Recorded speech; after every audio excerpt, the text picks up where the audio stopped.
നമസ്കാരം. വൈകുണ്ഠ ജ്യോതിഷാലയത്തിലേക്ക് എല്ലാവർക്കും സ്വാഗതം. നമ്മളിപ്പോൾ രണ്ടാം ഭാഗമാണ് ഇപ്പോൾ ചെയ്തുകൊണ്ടിരിക്കുന്നത്. ആദ്യ ഭാഗം കണ്ടതിന് ശേഷം മാത്രം ഈ ഭാഗം കാണാൻ ശ്രമിക്കുക.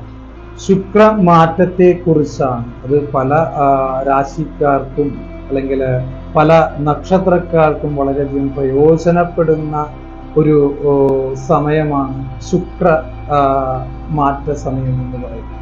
അപ്പോൾ ദയവ് ചെയ്ത് ആദ്യ ഭാഗം കണ്ടതിന് ശേഷം രണ്ടാം ഭാഗം കാണുന്നത് ഉത്തമമാണ്. ഈ പറയുന്ന രീതിയിൽ ഇന്ന് നമ്മൾ സംസാരിക്കാൻ പോകുന്നത് ധനു രാശിയെ കുറിച്ചിട്ടാണ്. ധനു രാശിയിൽ വരുന്ന നക്ഷത്രങ്ങള് ഈ പറയുന്ന രീതിയിൽ മൂലം, പൂരാടം, ഉത്രാട തിക്കാല്, അതായത് ഉത്രാടം കാൽ ഭാഗം എന്നാണ് പറയുന്നത്. മൂലം, പൂരാടം, ഉത്രാടത്തിക്കാല് എന്നാണ് അതിന് പറയുന്നത്. ഈ നക്ഷത്രക്കാർക്ക് വളരെ പ്രയോജനപ്പെടുത്തുന്ന ഒരു സമയമാണ് 11 സ്വക്ഷേത്രപരമായി ഫലമായി നിൽക്കുന്ന അല്ലെങ്കിൽ തന്റെ ക്ഷേത്രം 11ാം ഭാവത്തിൽ വരുന്ന ശുക്രന്റെ സമയം എന്ന് പറയും. പ്രത്യേകിച്ച് കച്ചവടക്കാർക്ക് ഏറ്റവും കൂടുതൽ നേട്ടം കൈവരിക്കുന്ന ഒരു സമയമാണ്. ഏറ്റവും കൂടുതൽ കച്ചവടം നടക്കുന്ന സമയത്തിൽ ഒന്നാണ് ഈ ശുക്രമാറ്റം ഈ നക്ഷത്രക്കാർ. കൂടാതെ കണ്ട് ഈ പറയുന്ന രീതിയിൽ ശത്രുക്കളിൽ നിന്നുപോലും നമുക്ക് ധനം കൈവരിക്കുന്ന ഒരു സമയം കൂടിയാണ്. നിങ്ങളത് ശ്രദ്ധിക്കണം. കാരണം ശത്രുക്കളിൽ നിന്നുപോലും ധനം കൈവരിക്കുക എന്ന് പറഞ്ഞാൽ ഇത്രയ്ക്കും അനുയോജ്യമായിട്ടുള്ള സമയം വേറെ ഒന്നും തന്നെ ഉണ്ടാവില്ല.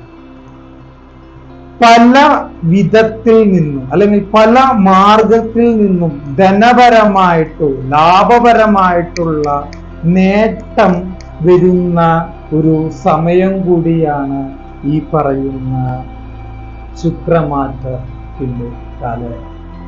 അത് പ്രത്യേകിച്ച് കഴിഞ്ഞ വീഡിയോയിൽ നമ്മൾ പറഞ്ഞതാണ്.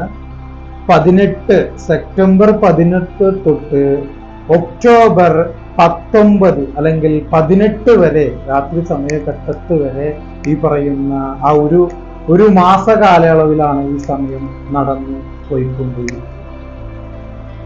ഈ പറയുന്ന രീതിയിൽ രോഗശമനം, കുറേ പേര് എൻ്റെ അടുത്ത് വരാറുണ്ട്. രോഗശമനം എന്ത് കഴിച്ചിട്ടും എന്ത് ചെയ്തിട്ടും ഏത് ഡോക്ടറെ അടുത്ത് പോയിട്ടും ഈ പറയുന്ന രോഗശമനങ്ങളൊന്നും കിട്ടുന്നില്ല എന്ന് പറഞ്ഞിട്ട് വരാറുണ്ട്. പിന്നെ ഞാൻ അവരോട് പറയുന്നത് ആദ്യം ഡോക്ടറെ അടുത്ത് പോയി അത് ചികിത്സിക്കാനാണ് പറയുന്നത്. ഒരിക്കലും നിങ്ങൾ അന്ധമായിട്ടുള്ള ഒരു വിശ്വാസത്തിലേക്ക് വരരുത്. മരുന്നും മന്ത്രം കൂടി ആവുമ്പോഴാണ് അവിടെ ഫലം ഉണ്ടാവുക. അപ്പൊ ആ സമയം കൂടിയാണ്. കാരണം രോഗവുമായി ബുദ്ധിമുട്ടിക്കപ്പെടുന്ന ഒരു അവസ്ഥകളില് ഈ പറയുന്ന സമയം വളരെയധികം നല്ല രീതിയിൽ പ്രയോഗിച്ചു കഴിഞ്ഞു കഴിഞ്ഞാൽ നിങ്ങൾക്ക് പൂർണ്ണമായും രോഗശാന്തി വരുന്ന ഒരു സമയം കൂടി ആണ്.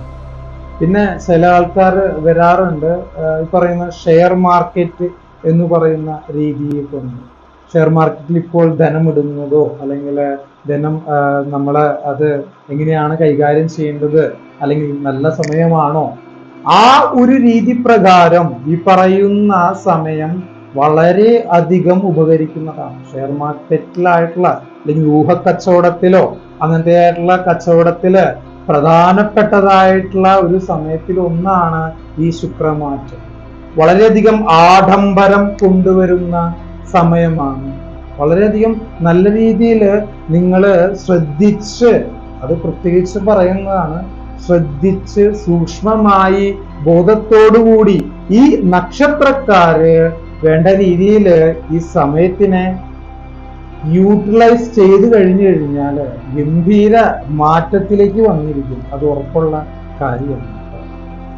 ഇനി അടുത്ത ഭാഗത്തില് ചില ആൾക്കാർക്ക് കർമ്മ സംബന്ധമായി അല്ലെങ്കിൽ തൊഴിൽ സംബന്ധമായിട്ടുള്ള നേട്ടങ്ങളെ കൈവരിക്കുന്ന കുറെ ആൾക്കാരുണ്ട്.